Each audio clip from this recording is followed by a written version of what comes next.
Horror कहानियां TV. बंगला number 9। Binu, Binu, कहाँ चला गया ये लड़का? बीनू बेटा। ऊपर से ये टाइगर जब से यहाँ आया है न जाने क्यों रात भर रोता ही रहता है। अब तो मैं इसकी मनहूस आवाज से इतनी परेशान हो गई हूँ कि कभी कभी मन करता है इसे किसी जंगल में छुड़वा दूं। प्रिया परेशान होकर अपने 5 साल के बेटे बीनू को एक कमरे से दूसरे कमरे में ढूंढ रही थी। मेन गेट तो लॉक है, फिर बीनू कहाँ चला गया? इतनी देर हो गई इसको आवाज लगाते हुए। प्रिया अपने बेटे को आवाज लगाते हुए सीढ़ियों पर पहुंच जाती है। सीढ़ियां चढ़ते हुए उसे ऊपर टेरेस से कई सारे बच्चों की खिलखिलाहट की आवाज सुनाई देने लगती है। अंधेरा हो गया है, इतनी रात को छत पर अकेले ये क्या कर रहा है? कौन है इसके साथ? ये किन बच्चों के हंसने की आवाज आ रही है? छत पर पहुंचने के बाद वो देखती है कि उसका 5 साल का बेटा बीनू छत की बाउंड्री वॉल पर खड़ा हुआ जोर जोर से हंस रहा है। बीनू, वहाँ क्या कर रहे हो तुम? अरे इतनी ऊपर तुम चढ़े कैसे? देखो हिलना नहीं, वहीं खड़े रहना, मम्मा आ रही है तुम्हारे पास। बिल्कुल मत घबराना बेटा। अकेले यहाँ क्या कर रहे थे तुम? और दीवार के ऊपर क्यों चढ़े थे बोलो? आपने मुझे नीचे क्यों उतारा? वो नाराज हो रहे हैं, जाने दो मुझे। कौन है यहाँ? मुझे तो यहाँ कोई नजर नहीं आ रहा। मम्मा वो लोग आपको देखकर छिप गए हैं। अभी तो यही थे मेरे साथ, उन्हें आपका आना अच्छा नहीं लगा। ये क्या बहकी बहकी बातें कर रहे हो? चलो नीचे, और आज के बाद अकेले ऊपर नहीं आओगे, समझे? बीनू की कही बातों को रिया सिरे से नकार भी नहीं पा रही थी, क्योंकि बच्चों के हंसने की आवाजें तो उसने भी खुद अपने कानों से सुनी थी। नीचे आकर बीनू को कमरे में छोड़कर रिया जैसे ही किचन में गई, उसे एक बार फिर से बीनू के कमरे से बच्चों की जोर जोर से हंसने की आवाज सुनाई देने लगी। अमित सिविल इंजीनियर था। हिमाचल में एक बहुत बड़े प्रोजेक्ट पर उसे काम मिला था। इसी काम के सिलसिले में वो अपना चंडीगढ़ वाला घर छोड़कर पत्नी रिया और बेटे बीनू को लेकर कंपनी के दिए हुए बंगले में शिफ्ट हो गया था। कुछ दिन बाद, अमित, ये जगह कुछ अजीब सी नहीं लगती तुम्हें? दूर दूर तक कोई इंसान नजर नहीं आता, बस बर्फ और सन्नाटा ही दिखाई देता है हर तरफ। अरे सामने का बंगला है ना, तुम दोस्ती बढ़ाओ उनसे, ठीक है?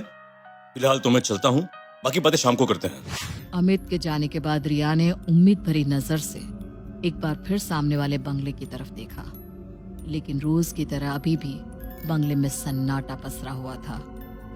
अजीब पड़ोसी है, एक बार हाय हेलो भी नहीं किया। इस बंगले को देखकर ऐसा लगता है जैसे ये बंगला नहीं, भूत बंगला हो। दिन ढल गया था। रिया खिड़की के पास बैठी अमित के लौटने का इंतजार कर रही थी कि तभी सामने वाले बंगले में लाइट ऑन हुई और रिया के ठीक सामने की खिड़की खोलकर एक औरत बाहर की ओर देखने लगी। हेलो। रिया के हेलो कहते ही वो औरत खिड़की के सामने से गायब हो गई और उस कमरे की लाइट भी ऑफ हो गई। रिया कुछ समझ पाती उससे पहले ही उसे अपनी खिड़की के बाहर एक औरत बच्ची के साथ खड़ी हुई दिखाई देती है। अरे आप तो अभी सामने खिड़की पर थी ना? हेलो, मेरा नाम दिव्या है। शायद आप मिलना चाह रही थी, तो मैंने सोचा मैं ही आकर आपसे मिल लेती हूँ। आपको कैसे पता मैं आपसे मिलना चाहती थी? कहने का मतलब है कि इस सुनसान इलाके में पड़ोसियों के नाम पर एक हमारा ही तो बंगला है, ऐसे में कौन मिलना नहीं चाहेगा। ये आपकी बेटी है? रिया ने दिव्या के पीछे छिपकर खड़ी एक 5-6 साल की बच्ची की ओर उंगली करके पूछा। हाँ, मिष्टी नाम है इसका। अजनबियों से घबराती है, इसलिए सामने नहीं आ रही। आप लोग शाम को आइए ना डिनर पर।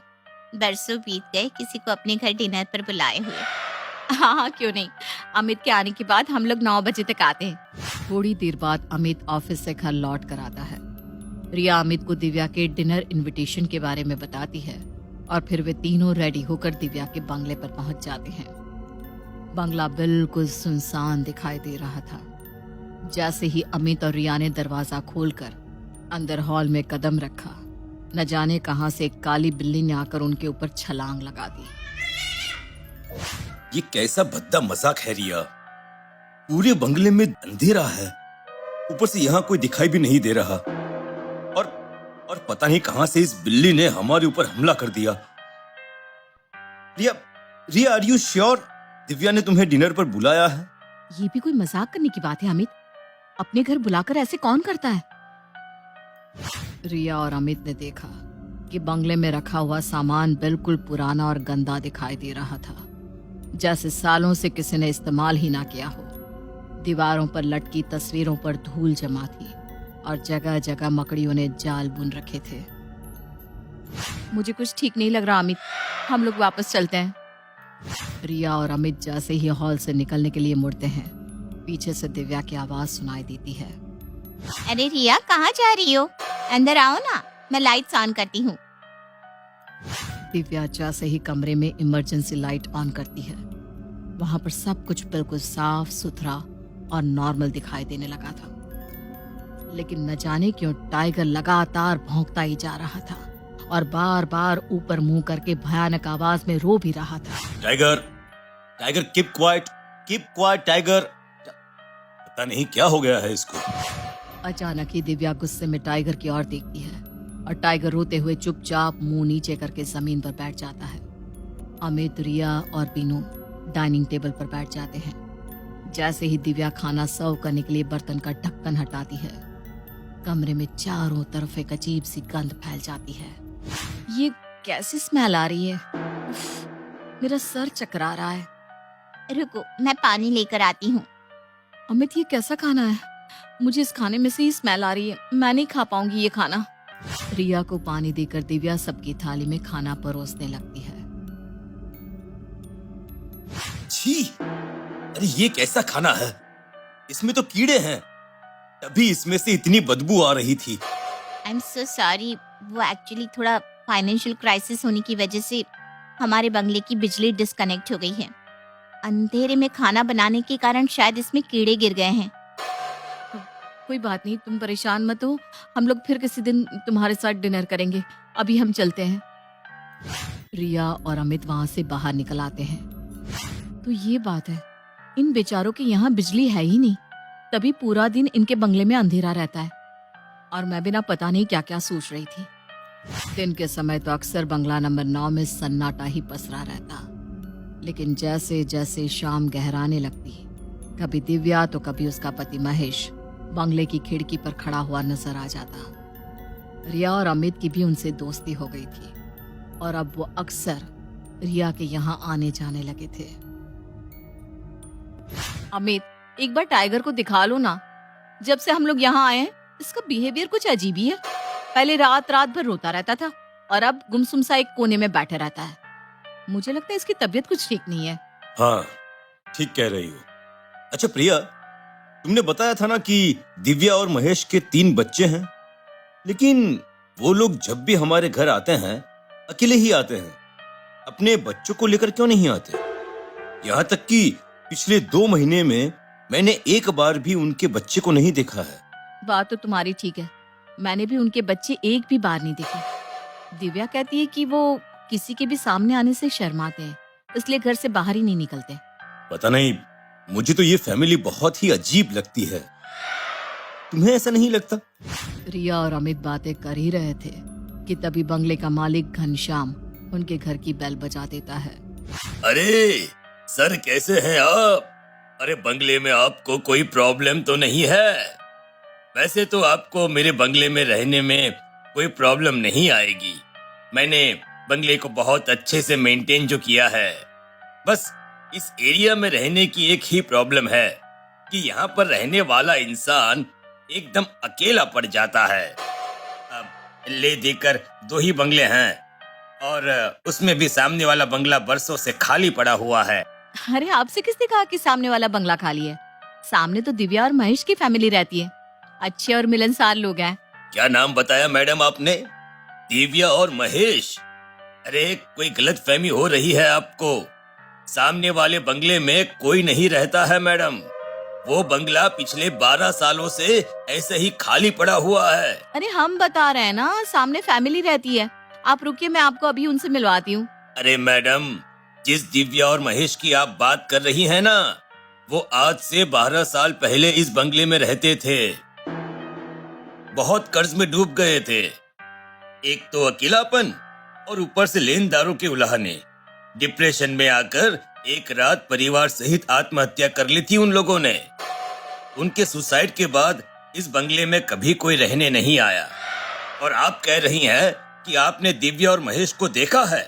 मकान मालिक घनश्याम की बात सुनकर दिव्या और अमित के होश उड़ गए थे। पिछले कुछ दिनों से उनके साथ घट रही सभी अजीबोगरीब घटनाओं का उत्तर जैसे उन्हें मिल गया था। अब मुझे समझ में आया। अब समझ में आ रहा है कि बीनू क्यों ऐसा कहता था कि उसके दोस्त हमें देखकर छिप गए हैं। उसके कमरे से आती बच्चों के हंसने की आवाजें किसकी थी? दिव्या का बंगला इतना अजीब क्यों था? और वो खाना, हे भगवान, इसका मतलब इतने दिनों से हम जिनसे मिल रहे हैं वो इंसान नहीं, आत्माएं हैं। दिव्या और अमित का चेहरा डर से सफेद पड़ गया था। मकान मालिक घनश्याम पूरी कहानी सुनाकर वहां से जा चुका था। तुम बीनू को लेकर आओ, मैं गाड़ी निकालता हूँ। बीनू बेटा चलो, हमें अभी यहाँ से चलना होगा। मम्मा वो कह रहे कि अगर हम यहाँ से गए तो वो हमें मार डालेंगे। कुछ नहीं होगा बेटा, मम्मा है ना आपके पास, चलो बेटा। रिया बीनू का हाथ पकड़कर कमरे से बाहर आती है तो देखती है कि 3 भयानक शक्ल वाले बच्चे सामने खड़े होकर गुस्से में उसे घूर रहे हैं। हमारा डर ही इनकी ताकत है बेटा, डरो नहीं, चलते रहो। तभी दरवाजे पर दस्तक होती है। रिया, दरवाजा खोलो, तुम ऐसे यहाँ से नहीं जा सकती। रिया। अमित, पीछे वाले दरवाजे से बाहर चलो, हमें अभी यहाँ से निकलना होगा, जल्दी करो। अमित बेटे विनू और रिया को गाड़ी में बिठाता है और गाड़ी स्टार्ट करने लगता है। अरे ये गाड़ी स्टार्ट क्यों नहीं हो रही है रिया? मुझे बहुत डर लग रहा है। अमित बहुत कोशिश करता है लेकिन उसकी गाड़ी स्टार्ट होने का नाम ही नहीं ले रही थी। तभी आसमान में काले बादल घिराते हैं और तेज बरसात के साथ बिजली चमकने लगती है। बिजली की चमक में अमित को अपनी गाड़ी के सामने दिव्या और महेश डरावने चेहरे के साथ खड़े हुए दिखाई देते हैं। जल्दी जल्दी जल्दी अंदर चलो चलो, और मन ही मन में भगवान का नाम लेते रहो। दिव्या और महेश समझ गए हैं कि हम लोग ये घर छोड़कर जा रहे हैं और शायद वे लोग हमें यहाँ से जाने नहीं देना चाहते। रिया और अमित दौड़ते हुए वापस अपने घर के अंदर आ जाते हैं और मन ही मन भगवान बजरंग बली का स्मरण करने लगते हैं। बाहर से लगातार महेश और दिव्या के दरवाजा पीटने की आवाज सुनाई दे रही थी। पूरी रात दिव्या और महेश की आत्मा तरह तरह से उन्हें डराने की कोशिश करती रहती है, लेकिन रिया और अमित एक दूसरे का हाथ थामे लगातार हनुमान चालीसा का पाठ करते जा रहे थे, जिसके कारण वो दोनों आत्माएं उनके नजदीक नहीं आ पा रही थी।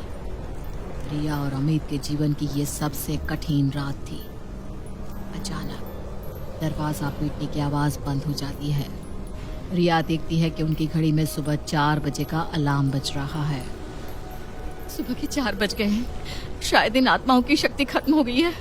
अमित, यही कारण है कि ये लोग हमेशा रात में ही दिखाई देते थे। यही सही समय है, हमें इस बंगले को छोड़कर निकल जाना चाहिए। रिया की बात मानकर अमित एक बार फिर गाड़ी स्टार्ट करने की कोशिश करता है और इस बार वाकई गाड़ी स्टार्ट हो जाती है और वे तीनों अपनी जान बचाकर उस बंगले से हमेशा हमेशा के लिए बाहर निकल जाते हैं।